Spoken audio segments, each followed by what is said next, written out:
Hello MTG friends, Zach here, back with another video. I know it's been a couple of weeks. I got COVID, and today's the first day I've finally been feeling kind of okay, and we've been getting a lot of Lord of the Rings spoilers, so I figured I would sit down and do some Commander reviews. So checking out the legendary creatures out of this set. So I have just whipped open the Scryfall page and reorganized it a little bit in OBS, and then also just pulled up a couple cards that aren't yet listed on Scryfall, and I'm just going to talk about the ones that I think are pretty cool.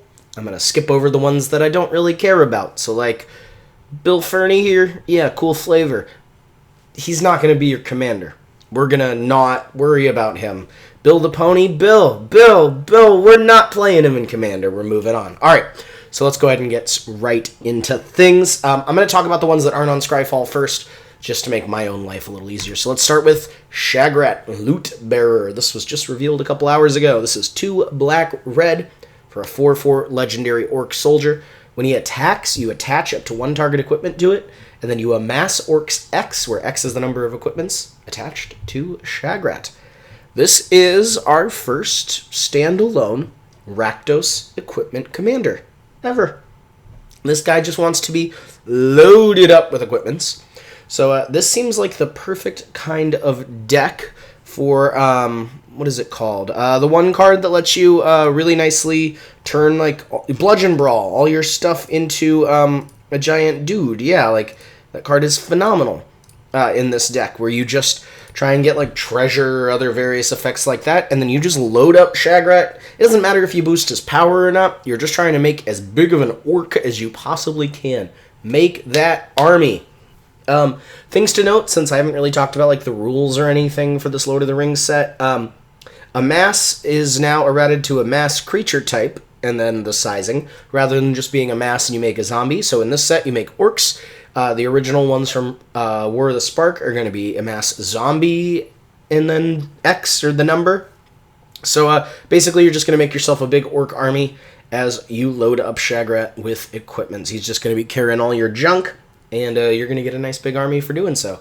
This feels like a really interesting Voltron deck that leaves behind a big dude who can just continually refresh itself or get bigger and bigger and bigger. So I think this is a deck where you're going to want to, 1, pack a lot of equipment. Doesn't even have to be evasive equipment, but just pack a lot of equipment. And then secondly, you're going to want to have effects that either affect your orcs or just affect your army token in some way to make it a little stronger. I would play a few of those original amass cards out of War of the Spark, and then you even get to turn your army into an orc zombie, and that certainly has some synergies as well. Card's pretty cool. Next we have Eowyn, Lady of Rohan, 2 and a white for a 2/4 legendary human noble.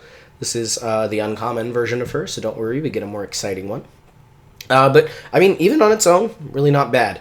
Beginning combat on your turn, target creature gets either First Strike or Vigilance, but if it's equipped, it gets both, and your equip abilities cost 1 less.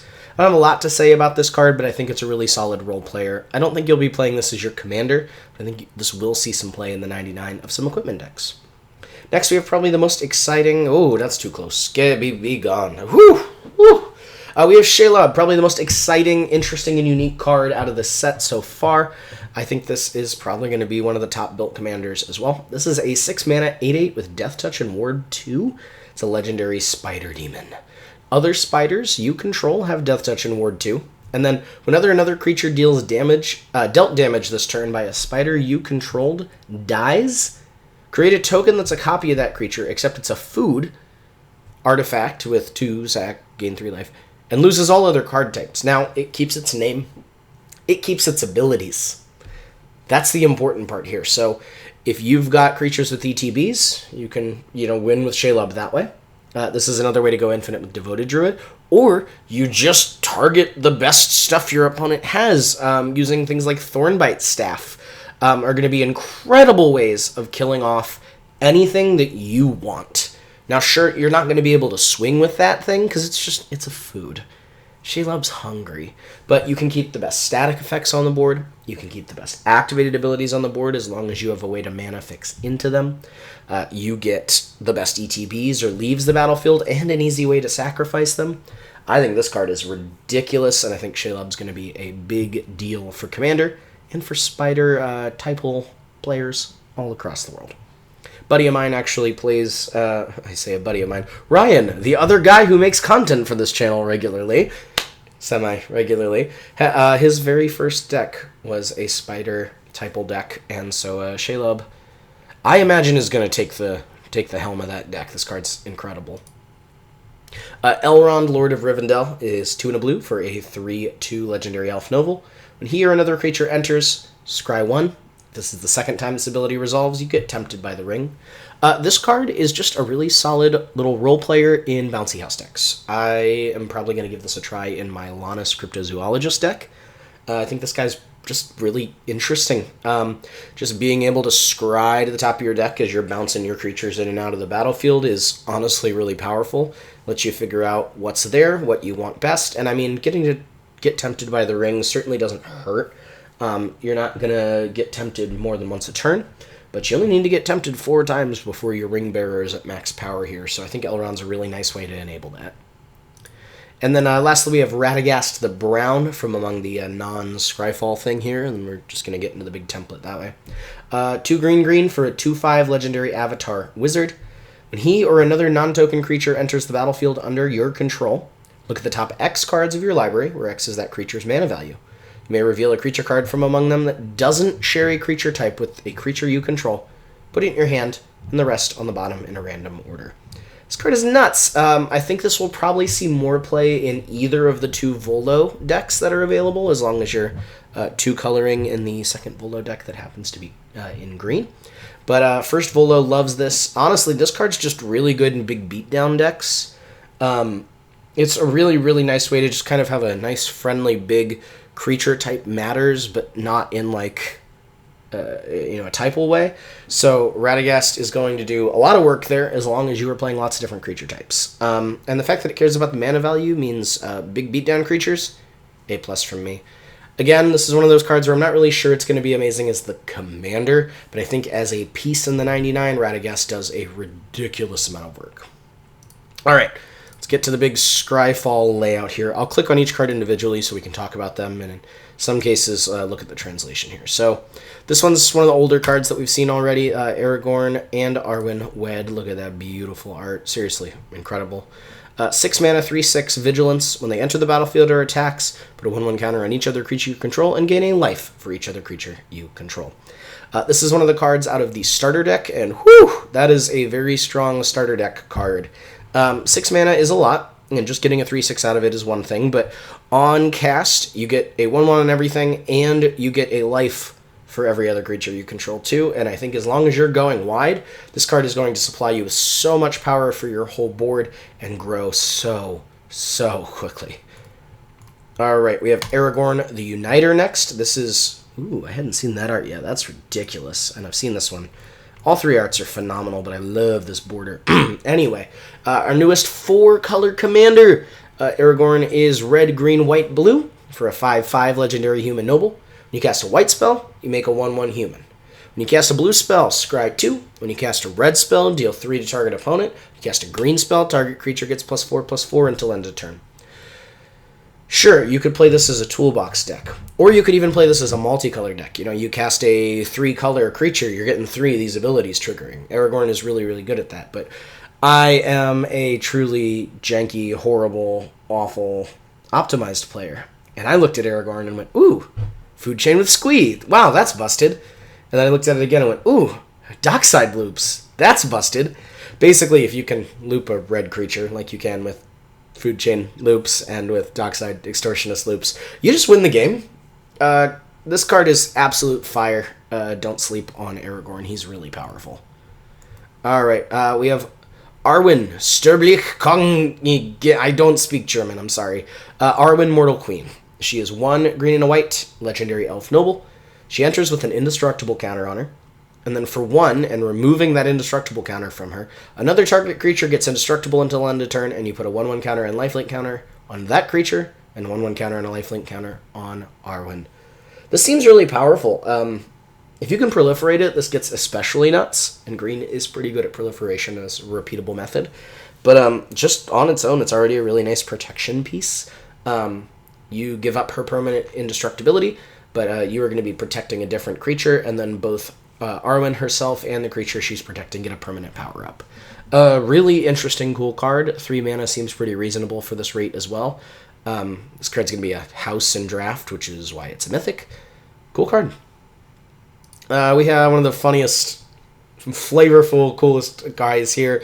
We finally got it as well. We got a real, actual payoff for an Abzan life gain deck. I'm so happy. I'm over the moon.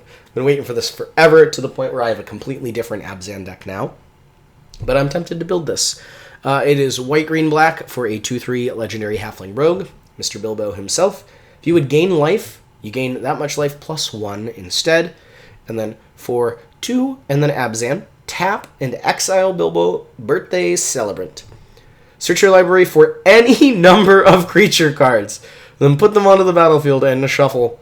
Activate only if you have 111 or more life. Amazing. I'm not the biggest Lord of the Rings nerd on Earth, but even I know that Bilbo was celebrating his 111th birthday. This is hysterical. The flavor is so funny. The card is so cool. It's mad blurry, and we still don't have a better image of it yet, but whew, phenomenal. Absolutely phenomenal flavor, and this card is a powerhouse. You just go crazy on the life gain, and then just suddenly, boom, everything out of your deck, and you just win. Or they board wipe you and you lose. We're not really worried about Bilbo, not worried about Bill Fernie. Bill, Boromir, Warden of the Tower. Ooh, that's some good art, too. Very nice. Anyway, 2 and a white, 3/3 legendary human soldier with vigilance. When an opponent casts a spell, if no mana was spent to cast it, counter it.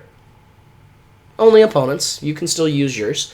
And you can sacrifice Boromir, Warden of the Tower. Your creatures gain indestructible until end of turn, and you get tempted by the ring. I think this card's nuts, frankly. 3 mana, 3/3 with that power.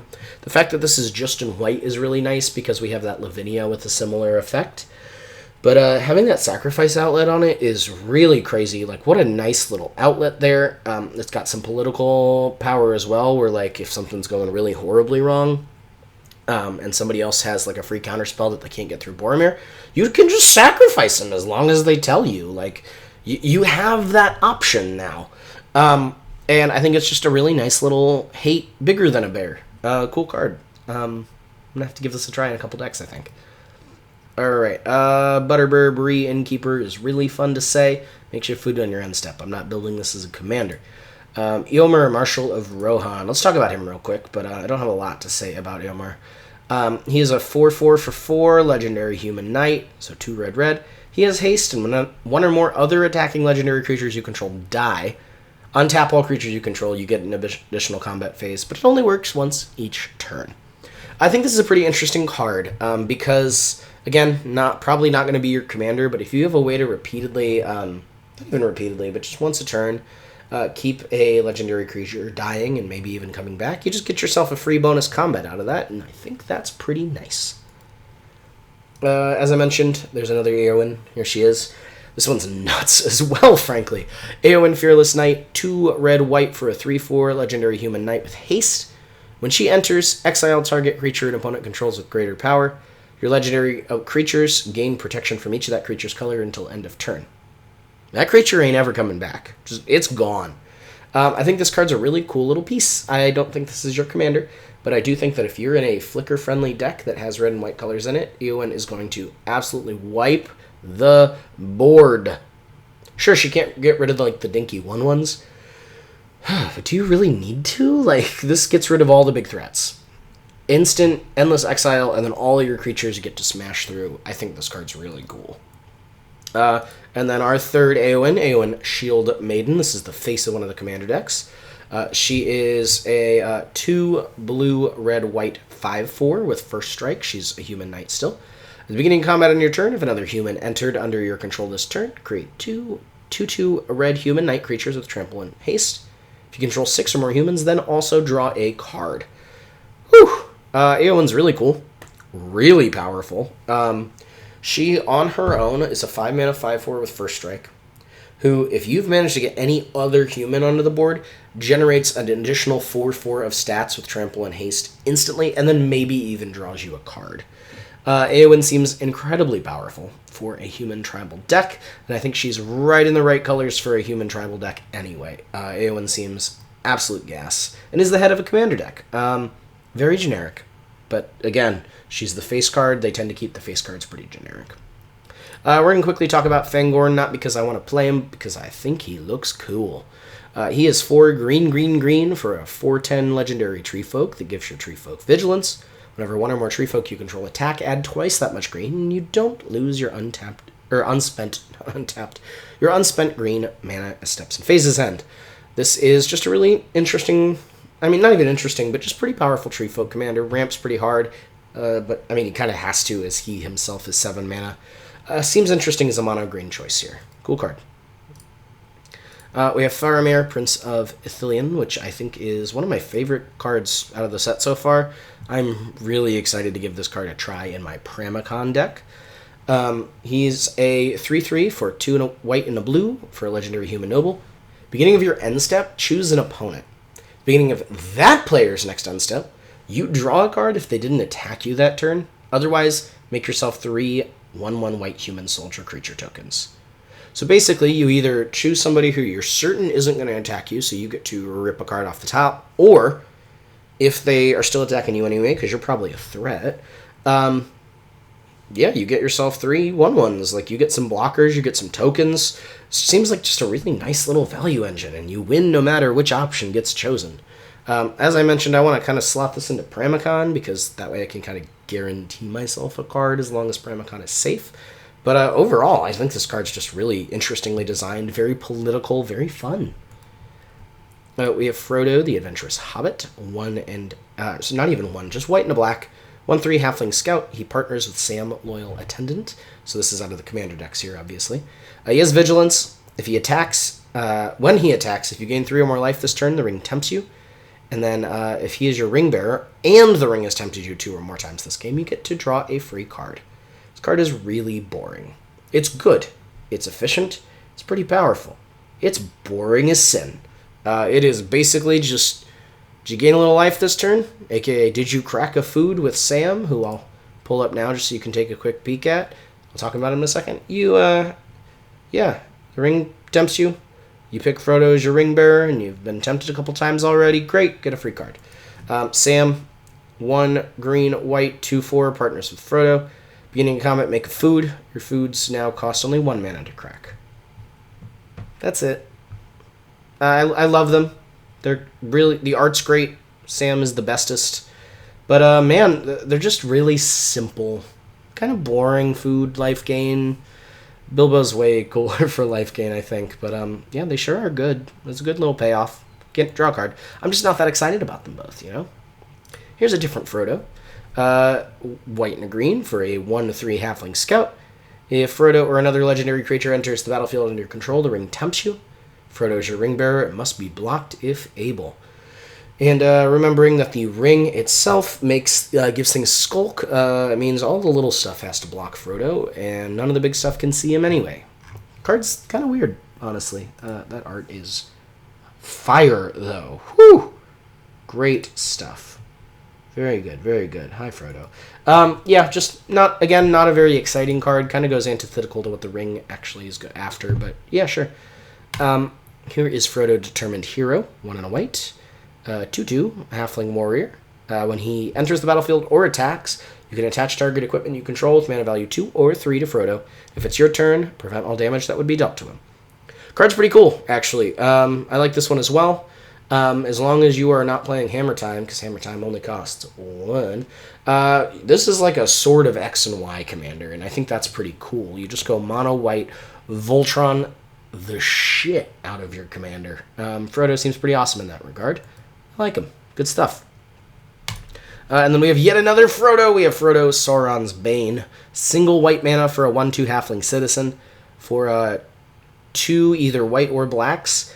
If he's a citizen, becomes a scout with base power and toughness 2, 3, and lifelink. And then for 3 black, if he's a scout, he becomes a halfling rogue.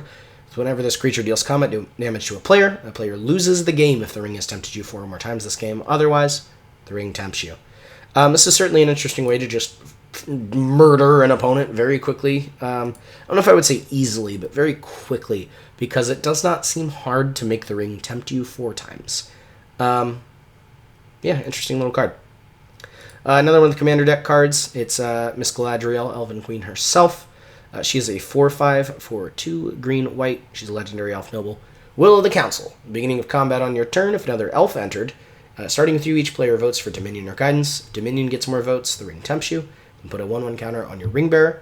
If Guidance gets more votes, or the vote is tied, draw a card. It's an interesting elf commander. This is actually a little more unique than what I expect for a face commander, even if the trigger condition is really simple. If an elf entered. That's it. Just if an elf entered. But I like that your opponents actually do kind of have to measure out if they want to give you a free card, or if they just want to make your ring bearer bigger. Ooh, pardon me. It's been a long day. Yeah, simple. Other Galadriel is pretty ass. 3 green for a 4/4 elf noble. That enters the battlefield or attacks. You can put a 1/1 counter, make a food, or make a treasure. For 5 mana, this card seems pretty bad. I don't see a lot of situations where you would want to play this. I don't really think green does a lot of mono green flickers here without like absolutely crazy loops using Temur Sabertooth and I don't know, something. But if you've got a way, like maybe a Devoted Druid infinite mana loop, and then you just Sabertooth it out, sure, you get infinite, I don't know, food? Infinite 1/1 counters? I don't know. The payoff here seems really bad. We're going to skip this Gandalf, but the next 3 Gandalfs are pretty cool.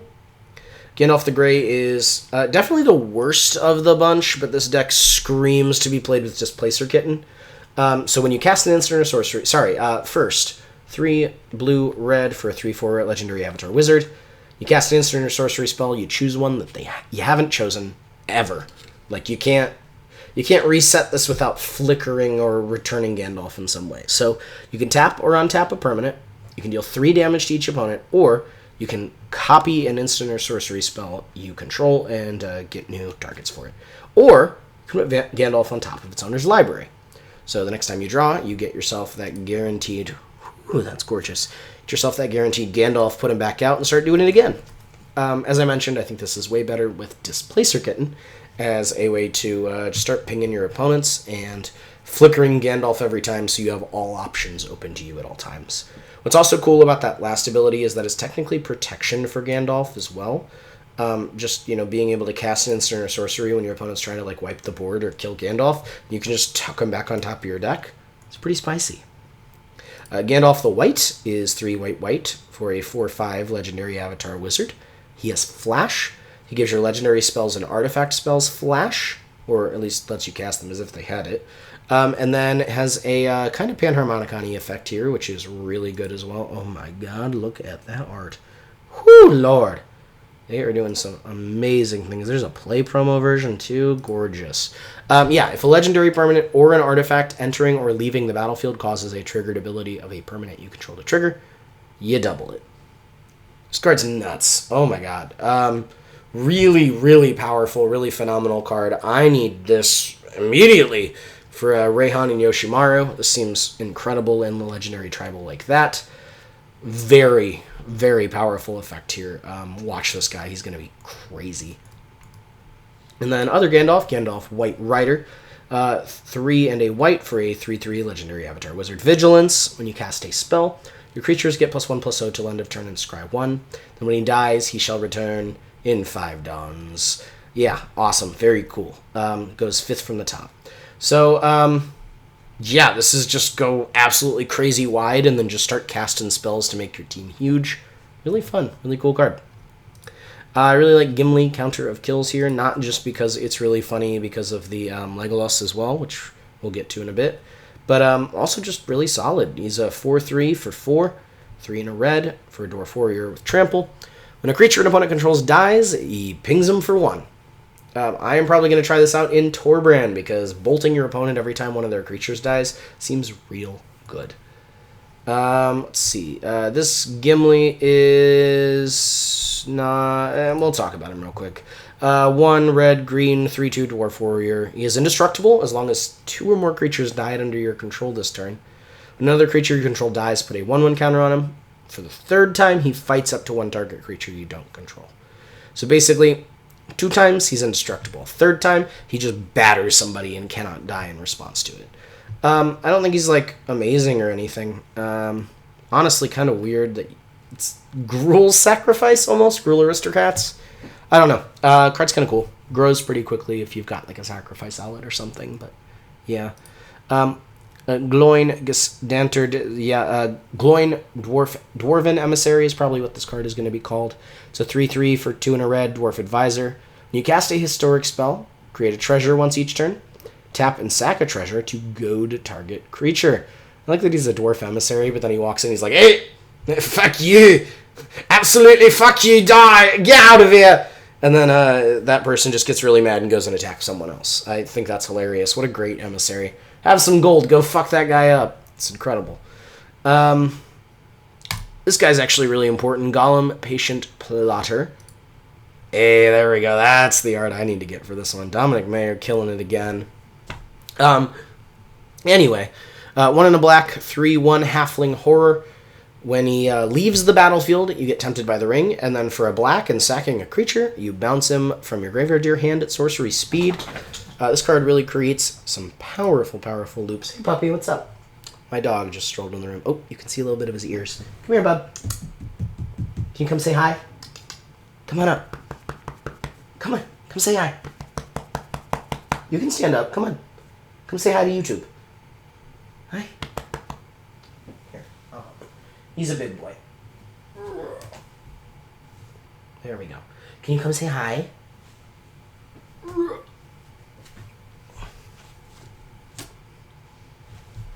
There we go. Good boy. All right. Now that my very large dog has interrupted, he can hang out. If he makes some noise, so be it. He's cute. He's loud. Let's go back. I just think this card has some really interesting loops. Kind of slow scale power, but the fact that this is a sacrifice outlet from your graveyard, I think is really cool. Like the fact that you can just pitch this into your grave, pay a black and sack a thing. Granted, you can't stack this up. It's 1 time before he goes back to your hand. But still having a sack outlet that can just sit in your graveyard and do things is really interesting to me. Scheming Guide has really cool flavor, but I don't think he's a very good commander. I think he's going to be real scary in other formats, though. So, quick talk. Golem Scheming Guide, 1 and a black, 2/1 halfling horror. When he attacks, you look at the top 2 cards of your library, put them back in any order, and then choose land or non-land. The opponent guesses whether the top card is the chosen kind, and then reveal it. If they guessed right, Golem gets out of combat. Otherwise, you draw that card, and Golem can't be blocked this turn. This card's hilarious. It is the perfect riddles in the dark, except the answer is always, yeah, I got some shit in my pocket. It's pretty awesome. We're going to skip Gothmog. We're going to really quickly talk about Grima here. 2 and a black for a 1/4 human advisor. Your opponents can't gain life. Tap, sack another creature. Target player loses a life. If the sacked creature was legendary, amass orcs 2. Hey, remember that golem we just talked about that's really efficient? Yeah. This is a good way to almost freely amass a bunch of orcs here. I really like that. I think it's really cool. Good stuff. Let's see here. I'm going to click this one just because I don't remember what it does. Gwair, the Windlord, Bird Noble. Costs 2 less to cast if you've drawn 2 or more cards this turn. Flying Vigilance, your birds have Vigilance. Bird Tribal. You heard it here. Let's see. This one's pretty cool, actually. Yorith of the Healing House is 2 and a blue for a 1/4 human cleric. You can untap, or tap to untap another target permanent, or tap to untap 2 other legendary target legendary creatures. I like that they specified creatures specifically on the second one because Gaia's Cradle is legendary, but she can still untap Gaia's Cradle. I think this card's pretty cool. If you've got legendary creatures that you want to untap, Ioreth is helping that a lot. Ioreth. Yeah. There's Legolas counter of kills. So there's Gimli and Legolas, each called counter of kills. I think that's phenomenal. What a great way to lean into that meme. 2 green-blue. Legendary Elf Archer is a 2/3 with reach. Whenever you scry, If Legolas counter kills is tapped, you get to untap it, and you only do that once each turn. It's a shame. And whenever a creature an opponent controls dies, you just put a 1/1 counter on him. So he gets pretty big pretty fast. And if you have ways to scry, you can just rapidly untap in combat and maybe ambush somebody, and I think that's pretty awesome. Here's our other Legolas. I love this one because it reminds me a lot of a card I really enjoy, which is that one Hydra. Oh, man. Anyway, we'll talk about Legolas, and I'll see if I can remember the name of it. Basically, 1 green for a 1/4 elf archer with reach. You cast a spell that targets Legolas, you put a 1/1 counter on him.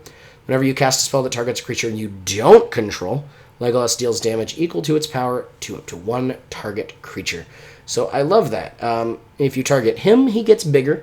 If you target something else, he gets to ping that thing for whatever that amount was. Legolas seems really nicely powerful, and like I said, reminds me of that Hydra that when you target one of your creatures, it goes and fights for you. I think this card would be a good companion to that. Another really powerful one, we got Miss Lobelia Sackville Baggins. She is 2 and a black for a 2/3 halfling citizen. She has Flash and Menace. When she enters the battlefield, you exile a creature card from an opponent's graveyard that was put there from the battlefield this turn, and then make X treasure tokens, where X is the exiled card's power. So it gets to be sneaky graveyard hate. You get a bunch of treasures just for casting her. She can go mana positive pretty quickly here, and I really like that. The fact that she's Flash, so she just kind of comes out of nowhere, is great, and then she swoops in and steals all your spoons. Phenomenal card. Speaking of phenomenal cards, Mr. Lotho, Corrupt Sheriff, Corrupt Sheriff. I was calling him Sheriff earlier, and I didn't catch that it's Sheriff. Sheriff himself. He is white and black for a 2/1 halfling rogue, and then whenever any player casts their second spell each turn, you get to lose a life and make a treasure. I think this is a really easy card to just slap on the battlefield and almost forget about, but it's just like monologue tax, but counts for you too, so if you're double spelling, you can get that extra treasure as well. We'll talk about Mauher Uruk High Captain real quick. Black-red 2/2 Orc Soldier Menace. If 1/1 counters would be put in an army, goblin, or orc you control, you get an extra one. This card is not crazy, probably won't be your commander, but certainly nice if you're building like an amass army kind of deck here. I like him. I like him a lot. Melanor is just an... Meneldor, Swift Savior, 3 and a blue, bird soldier, 3/3 flyer. When it deals combat damage to a player, you get to blink something. This is like Baby Brago. Brago is better than this, but it is Baby Brago. We're not going to talk about Meriadoc. We'll talk about Mary real quick. Red-white, it's a 2-drop, 2/2 commander. He's a legendary halfling knight, and he has haste. He gets first strike as long as he's equipped, and if you attack with Mary and another legendary creature, maybe like Pippin, if they just had partner, you bastards, draw a card. Really solid little card. That art is Gasoline. Very cool. Peregrine Took is awesome in the 99. I might throw this into my, oh my gosh, Jenny Faye deck. I think just getting a free extra food is certainly interesting and enough that I would probably play it. Oh, I didn't see that one with Peregrine. Very cool.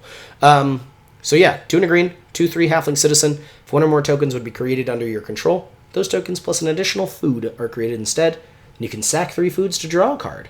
So I think he's pretty powerful. Really easy. You put him in an existing token maker kind of deck, and then you get up some free foods and eventually either some free cards or some free life. All right, we got Mr. Pippin Guard of the Citadel here. White and a blue for a 2/2 halfling soldier, vigilance and ward 1. Ooh, that art. God, they are doing amazing work in this set. Tap another target creature you control, gains protection from the card type of your choice until end of turn. This is such an interesting fork on Mom and Stepmom and all of that little variety of protector guys like Skrelv. I love this card. The fact that it's specifically card type rather than having to choose colors is a really unique fork on that, and I really like what they're doing with Pippin. Prince Immerhill, when you draw your second card each turn, make a 1/1. It's good. Ooh, pardon me. Let's see, we have... no, we don't care about Quick Beam. We will talk about other Radagast real quick, since he is out of the commander decks. There we go. 2 green, blue, 3/5 Avatar Wizard. He has Ward 1. Your beasts and birds have Ward 1. When you cast a spell with mana value 5 or greater, you either make a 3/3 beast or a 2/2 bird with flying. This card goes really well with Tawnos, the one that also cared about beasts and birds. Apparently that is the natural order that Wizards is squishing together. Your beasts, your birds, and Radagast just wants you to play big things. Big, dumb creatures. And get yourself some more big, dumb creatures along with it. I love it. We have Rosie Cotton. Rosie Cotton's really nice. When Rosie Cotton of South Lane enters the battlefield, create a food token. We'll go this way. I totally spelled that right, didn't it? Scary. There we go. Oh.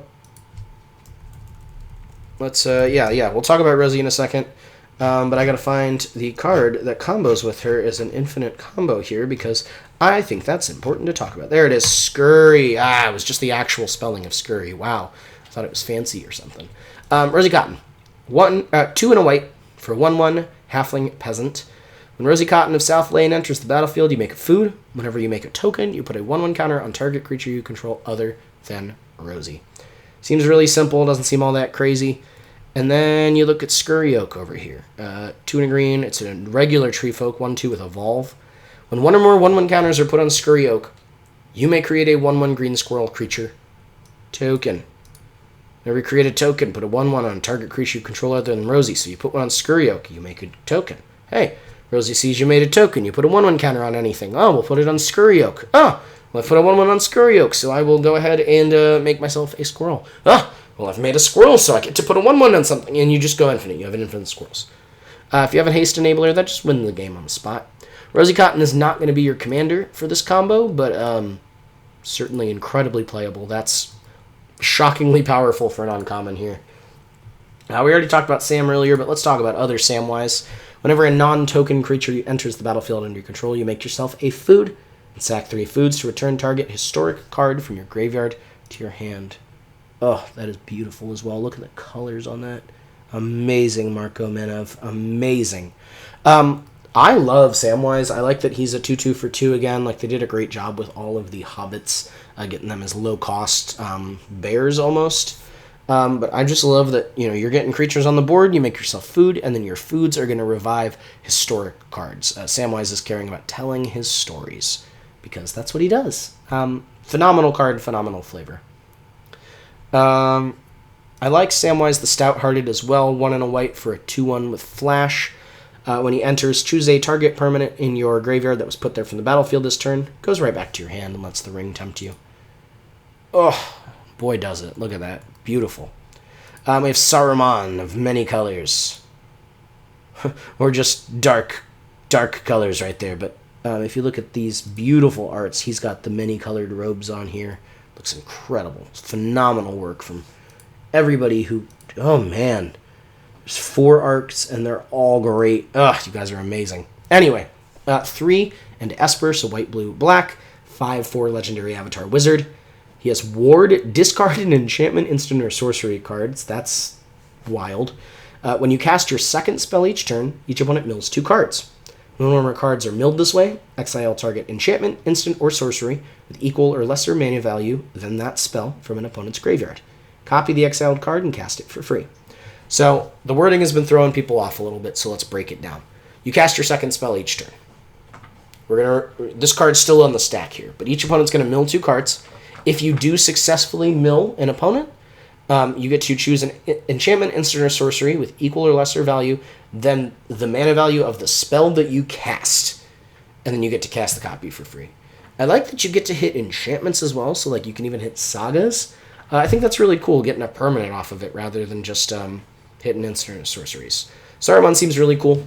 Pretty powerful, kind of a spell slingery kind of deck, or at least trying to double spell a lot, but get enough value out of the mana value of that second spell in order to pull things off. Hey bud, let's not do that on my carpet. Thank you. I know you're trying to get clean, but yeah, sorry, doggo stuff. We're not cutting this because he's cute. And I don't want to have to do more editing than I need to while I'm still not feeling tip-top. We're going to skip Saruman here, but we'll talk about the Saurons. There's 4 Saurons in the set.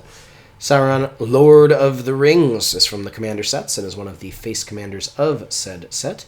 5 blue, red, and black for a 9/9 Avatar Horror. When you cast it, you amass Orcs 5, mill 5 cards. Milo, dear God. You're really excited about Sauron, huh? He is rolling on the floor right now. Yeah, you go, puppy, you go. You are a happy boy today, huh? You're a happy boy. What a cutie. When you cast this spell, you amass Orcs 5, mill 5 cards, and then get a creature from your graveyard to the battlefield, and that's even before Sauron has entered the battlefield. He himself has trample. Whenever a commander an opponent controls dies, the ring tempts you. I don't think this card does enough for 8 mana. Sure, reviving a creature is fine. The fact that it's only your graveyard, like, you should really get to hit everybody with this, I think. And just getting a 5/5 as well, I don't know. I don't think this card excites me very much. Or really at all. Let's look at our other Saurons here. We have Sauron, the Dark Lord. This is out of the main set. 3, and then blue, black, red for a 7/6. Ward. Sacrifice a legendary artifact or legendary creature. Whenever any opponent casts a spell, you get to amass an orc for 1. Whenever an army you control deals combat damage to a player, the ring tempts you. And whenever the ring tempts you, you can discard your hand, and if you do, draw 4 cards. Your hand is forever gas. And oh my god, look at that. Oh, look at that art. This is what Sauron should be.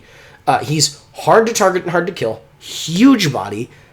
Creates a massive army for you just for your opponents get playing Magic.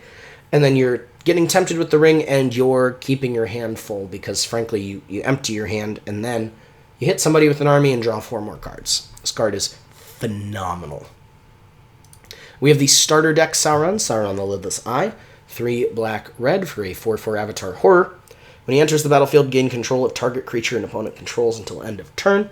Untap it, gains haste. And then for 1 black, red, creatures you control get +2/+0 until end of turn, and each opponent loses 2 life. I love that there's a really powerful mana sink in here, along with just the steel active trees in here. This card is actually crazy because you can go infinite with this really quickly and win the game. As long as you have a way to gain a lot of mana or infinite mana, Sauron just, like, kills your opponents because that pings for 2. Really great card. I really like Sauron. This is shockingly phenomenal for the face card of a starter deck. Then we have Sauron the Necromancer, 3 black, black for a 4/4 Avatar Horror with Menace. When he attacks, you exile a target creature card from your graveyard. You make a tapped and attacking copy, except it's a 3/3 Wraith with Menace, and then you exile that token unless Sauron is your ring bearer. I really like this guy, actually. He's a 4/4 with Menace, so he's kind of hard to get in the way of in the first place. And then you're getting a copy of something out of your graveyard. Sure, it's only a 3/3 now, but it also has Menace, so you're swinging with 7 menacing damage across 2 creatures. And you get to keep it if Sauron is your ring bearer. And then Sauron being your ring bearer also makes Sauron harder to block and even harder to kill. Yeah, Sauron's really strong. This is going to be an absolute banger of a rare in Limited. Also, I think this card's pretty cool in Commander. I don't know if it's cool in Commander as your commander, but in 99 of a deck, I could see this doing some work. Then we have Shadowfax, Lord of Horses. 3 red, white for a 4/4 horse. Horses you control have haste. Shadowfax, show me the meaning of haste. It's right there, my lord. They can attack and tap as soon as they come under your control. Ha! Excellent. Yeah, come on. It's been 3 years. I'm not joking. 3 years since the last time that Wizards has printed the meaning of haste on a card. I'm not joking. I looked it up. This is the last card that had the meaning of haste printed on it. And this was printed in Core Set 2021, which, as you may know, was released in the summer of 2020. Hilarious. What a great gag. Also, Shadowfax is really cool. He's like a mini Winota. When he attacks, put a creature card with lesser power from your hand onto the battlefield tapped and attacking. Shadowfax, why is there a Dockside on the field? Because he has haste. No, Shadowfax is hilarious. The memes are real with this card. Also, frankly, really powerful and kind of swingy and limited, too. All right, next page. We're making progress here, though. We're almost done. I don't care about Strider. This card is also a intro deck card, and boy, does it suck. Theoden or another... Oh, yeah, Theoden's fine. 1 red-white, human noble legendary Theoden, King of Rohan. He's a 2/3. When he or another human enters, target creature gains double strike. You put this in your Jeskai Humans deck that you're making, thanks to Eowyn. Yeah, cool card. We have Tom Bombadil, the Bombadil himself. This is a Saga's commander in 5 colors. Whoops, there we go. Look at that beautiful art. He is a legendary god bard.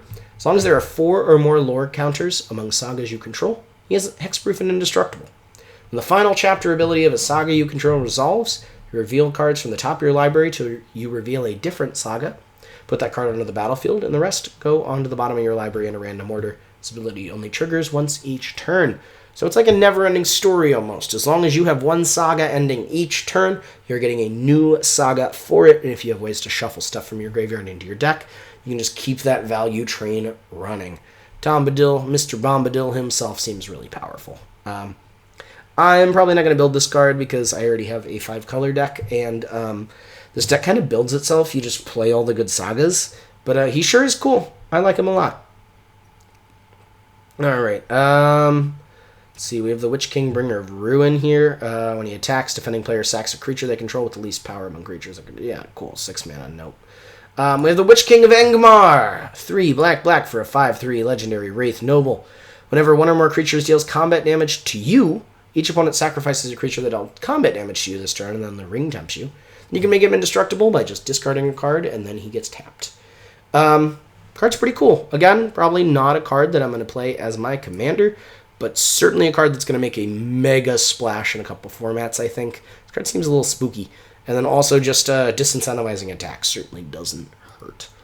All right, I believe that is all the legendary creatures that need to be talked about out of the Lord of the Rings sets. I'm going to really quickly just pull up both the sets here. Just make sure there aren't any like really great cards that I need to talk about here, but there's a couple non-commanders that I definitely think are pretty darn great. Yeah, there's this whole legendary lands cycle. They enter tapped unless you control a legendary creature. They add just that color. The black one, XX black, tap, you amass or X if a creature died this turn.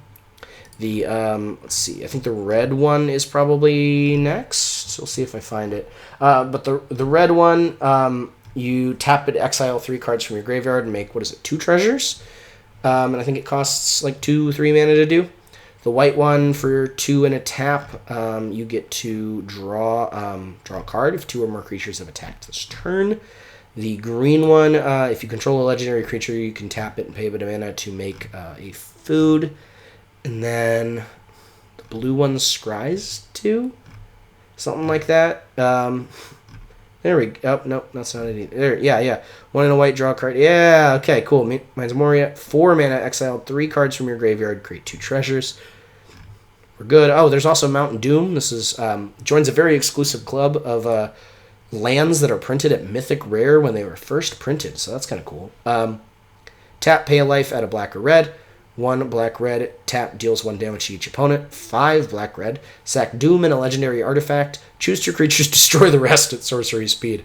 I like my board wipes on lands. That's great. Also, this is a win condition with World Gorger Dragon, as was that Sauron that we talked about. So that's cool, too. Here's one of the cards I wanted to talk about. Orcish Bowmasters. 1 and a black for a 1/1 Orc Archer with Flash. When it enters the battlefield... And my dog is barking really loudly. Let's try that again. Hey, Milo. What do you do? Milo, come on. Milo, come on, leave it. I'm so sorry. There's a lot of dog in this episode. But, yeah. Milo Mackenzie, come on, Bubba. Yep, come on. It's somebody coming home. They're allowed to do that. Come on, leave it. All right, I think he stopped.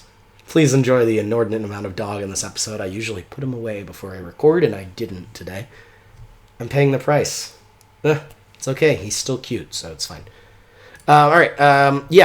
When he enters the battlefield, whenever an opponent draws a card, except the first one they draw on each of their draw steps, it pings the damage to any target and then amasses Orcs 1. This card is nuts. people want to be drawing cards, believe it or not, and the fact that you flash this in response to somebody trying to draw more cards just means that you're getting a guaranteed, like, at least 2 ping and at least a 2/2 plus this initial 1/1, and you can hit anything. Any target. Card is busted. Definitely one of the strongest cards in this set, in my opinion. We got another copy of Village Rites. We already had 2. This one costs 1 more mana, but you can get a 3rd card if the creature was legendary that you sack. It's kind of cool.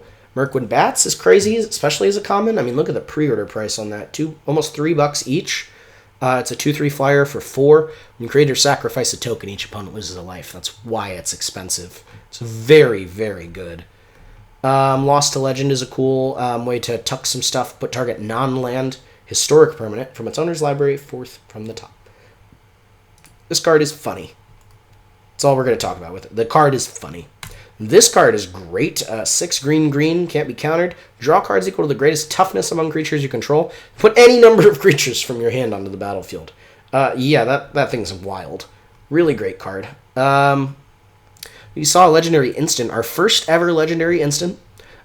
2 black, legendary instant. Destroy target creature. If the controller had more than 4 cards in hand, they exile cards from their hand equal to the distance.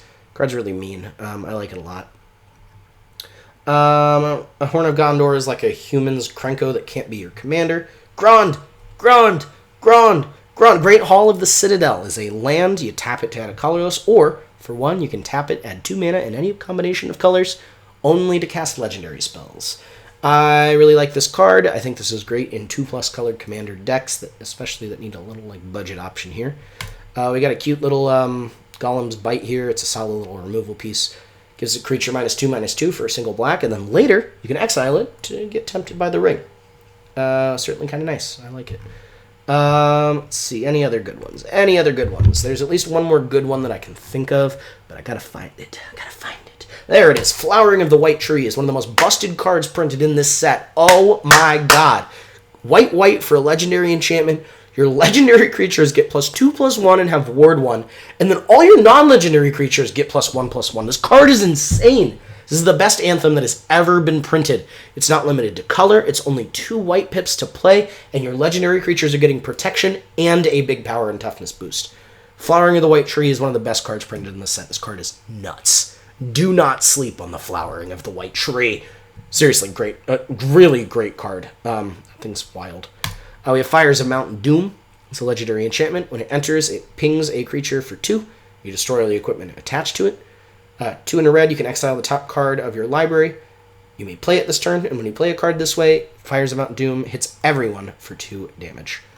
Let's see, any more good ones? I didn't prep for this as much as I should have, because I was only going to cover legendaries, and then realized that I'd only been going for like 50 minutes. Oh, yeah, there we go. There's the other super busted card out of the set. Delighted Halfling. Green mana, 1/2 Halfling Citizen. You tap it to add a colorless or a mana of any color, only on legendary spells. And then that spell can't be countered! Crazy. This card is really phenomenal. It replaces that one Snow mana dork in every deck. And it's also just phenomenal in legendary decks. It ensures your commander can't be countered. Awesome card. Really great stuff. Born Upon a Wind is cool, but I'm not going to talk about it because it's not that cool. Come on, I knew there was like one other card that I saw. All right, let's keep going. We're going to keep going on Scryfall. We're going to examine everything. We're going to find it all. And by find it all, I mean we're going to go to the 3rd page. No, I don't care about that card. Reprieve. Yeah, this card was one of the early spoilers for the set, so it's been talked about a lot. But 1 in a white, instant, return target spell to its owner's hand and draw a card is really great, especially for white. White has needed something like this for a while. Awesome card here. Nope, not that one. Come on, where are you? Yeah, there we go. Scry 2. Yeah, wow, I had a good memory on this land cycle here. Look at me go. I swear.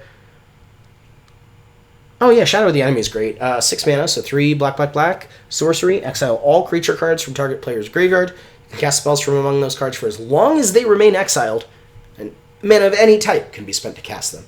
This card is basically just, I'm going to turn your graveyard into a secondary hand, and then I can cast them forever. Great card. Hey, look, a Soul Ring. That's from the Commander decks, of course. Storm of Saruman is fine. The Tails are fine. The One Ring, I'm not even going to really talk about. This card's phenomenal. The more I think about it, like, I thought it was good, and then I was like, eh. And now that I've seen it, you know, messed around with it a little bit in some goldfishing, I think the card's phenomenal. There and Back Again was another one of the cards I wanted to speak about. 3 red for a Saga. First one, up to 1 target creature can't block for as long as you control this. The ring tempts you. You go find a mountain and put it onto the battlefield untapped. And then 3 creates Smaug, legendary 6/6 red dragon creature token with flying haste. And when it dies, make 14 treasures. Flavorful as shit. Phenomenal card. The Smaug token is hilarious, and if you can make copies of it, you're just getting yourself a bunch of free treasures out of nowhere. Really amazing Magic card. Alright, is this the last page? I think we're on the last page. That's all the cards I wanted to talk about. Thank goodness. That is Lord of the Rings so far. If there's any other cards that I want to talk about out of the set, I will make a quick video, maybe even a short or something. I need to experiment with some types of content on the channel, but that's my thoughts on the important legendary cards out of the set, and then also my thoughts on just a random smattering of other cards out of the set. I'm really excited about what this set is going to do. I think there was maybe one other card I wanted to talk about today, too, that, not the file. The file's fine. But yeah, there it is. The Mirror of Galadriel is cool, too. 2 mana, legendary artifact, 5 taps, scry 1, draw a card, cost 1 less for each legendary creature you control. That card is a banger. Really cool. Also, another card just got spoiled. Hello. We'll read this really quickly. When was this spoiled? 40 minutes ago. I missed this. Awesome. Cool. But Mirror of Galadriel seems really awesome. Scrying 1, drawing a card for 0 in a Legendary Matters deck. Awesome stuff. King of the Oathbreakers, 2 white, black for a 3/3 legendary Spirit Noble, has flying. When it or another spirit you control becomes the target of the spell, it phases out. What? How do you kill this then? And then whenever King of the Oathbreakers or another spirit you control phases in, you make yourself a tapped 1/1. That's insane! How do you kill it then? Like, you have to beat this in combat, right? And, like, why would you ever risk this in combat when it can infinitely dodge removal? And it's a flyer. That's a really good Magic card. Wow. Let's see what people are saying. Yeah, that's nifty. Oh, man. That's a banger. What a cool card. I really like that. All right. With that, yeah, thank you for watching this video. I will see you the next time that I make something, which will probably be a deck tech for one of these many, many legends. Yeah, I've been Zach. If you enjoyed this video, please like, please subscribe. Let me know what you thought in the comments. Maybe even ring that bell if that's what you want to do. God, were you able to see that card correctly? Didn't even think about that because I wasn't... Okay, yeah, right in the center of the screen. Beautiful. All right, thank you so very much for watching. Sorry for all the dog barking. He's a good boy, I swear. See you in the next time.